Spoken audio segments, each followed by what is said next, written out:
Hello નમસ્તે, સ્વાગત કરું છું તમારું એક નવા વિડીયોમાં. આજનો નવો વિડીયો છે એ સ્ટાર્ટ કરીએ. સવારનો ટાઈમ છે ને કાલે રાત્રે છે ને થેપલા વધ્યા હતા ને એટલે સવારે કટ કરીને બધા એને તળું છું એટલે મસ્ત મજાના પૂરી જેવા એનો ટેસ્ટ લાગે છે.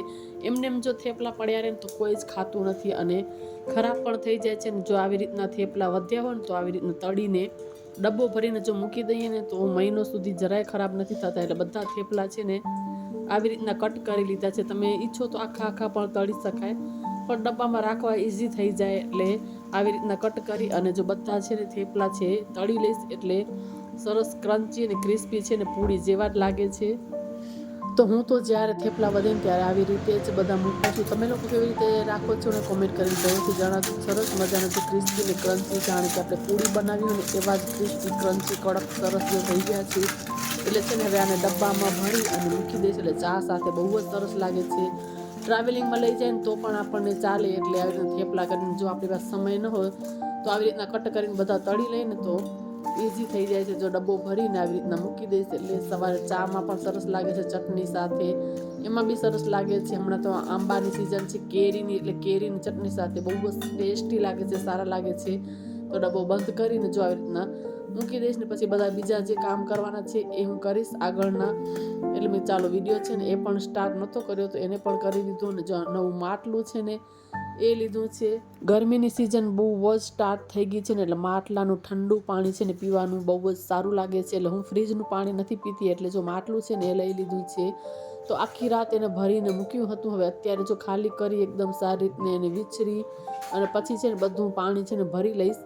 એટલે પછી તો હું રાત્રે જ ભરીશ એટલે આખી રાત પાણી રહે ને તો સરસ ઠંડુ થઈ જાય. પણ કાલે લીધું છે ને એટલે અત્યારે છે ને ભરી લઉં છું.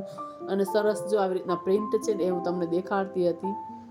એટલે મોટું માટલું જ લીધું છે, 15 લીટર પાણી આવી જાય ને એવું લીધું છે. કેમ કે ગરમી બહુ જ છે એટલે નાનું એવું માટલું હોય ને તો પછી તરત જ પાણી છે ને બપોર સુધીમાં જ પૂરું થઈ જાય છે.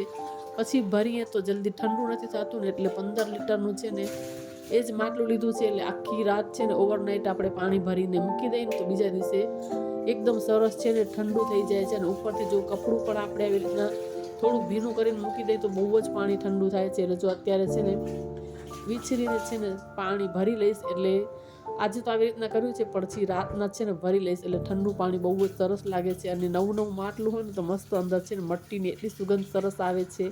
એટલે જો થોડું પાણી આવી રીતે ભરી લીધું છે કેમ કે 15 લીટરનું છે, પછી એને ઉપાડવું થોડુંક અઘરું પડી જાય અને આમ સિંકમાંથી જલ્દી નીકળે નહીં. એટલે થોડુંક પાણી આમ ભરી અને પછી બધું અલગ પાણી ભરીને એવી રીતના પોવાલીથી ભરીને બધું છે ને આખું માટલું છે ને એ ભરી લીધું છે. એટલે સવારના જો આવી રીતના કંઈક આપણા બધા હાઉસવાઈફના છે ને કામ એ ચાલે છે. એટલે પહેલાં સૌથી માટલું છે ને એ ભરીને મૂકી દઉં એટલે પાણી છે ને ઠંડુ થતું થાય. પછી આગળના કામ તો આપણના થાય જ પડ્યા ઘરના. એટલે જો માટલું ભરીને હવે મૂકી દીધું છે અને બીજા છે ને હવે કામ એ ઘરના જે કરીશ, ચા નાસ્તો ને બધું થઈ ગયું છે.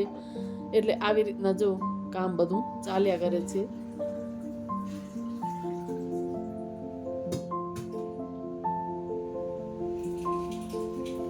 તો ખાલી કિચનનું કામ જ છે ને બાકી છે. બાકી બેડરૂમમાં છે ને બેડશીટ ને બધું ચેન્જ કરી લીધું છે. એકદમ બેડ છે ને ઝાટકી લીધો છે. મારા દીકરાનો રૂમ છે એ પણ કરી લીધું છે. હોલમાં સોફા એ પણ અરેન્જ કરી લીધું છે.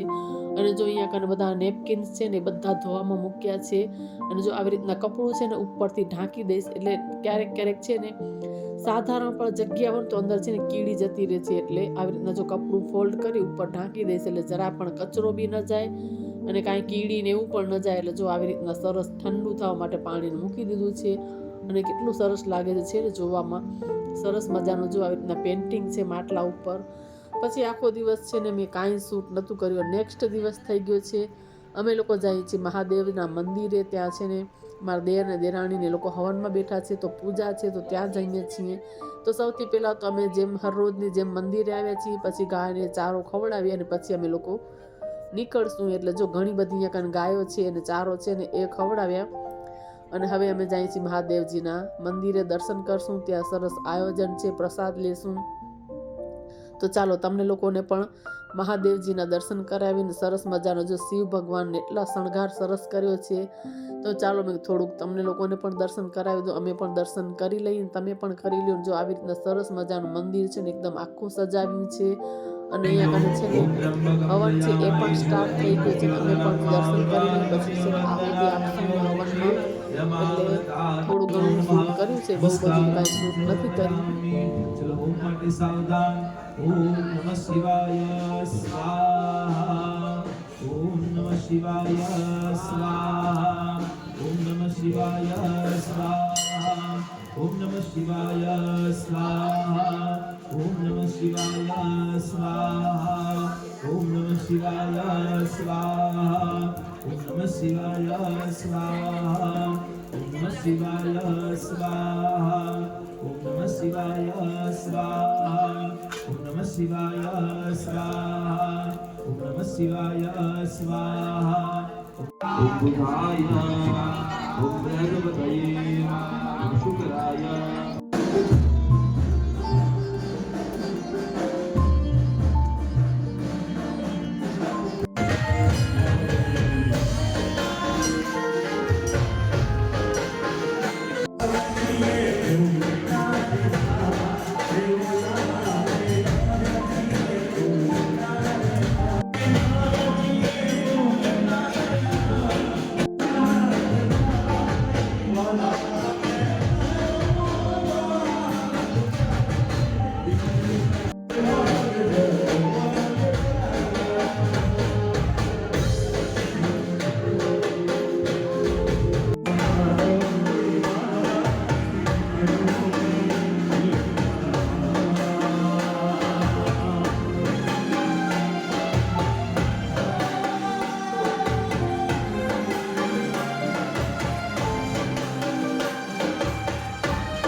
તો હવનમાં છે ને આહુતિ આપી, પછી આરતી કરી અને સરસ મજાના જો ગરબા છે ને એ રમ્યા છે. આપણે લોકો ગુજરાતી ગરબા ન રમીએ તો ચાલે જ નહીં, અને ગરબા રમીને પછી જો અહીંયા પ્રસાદ છે ને એ લીધો છે.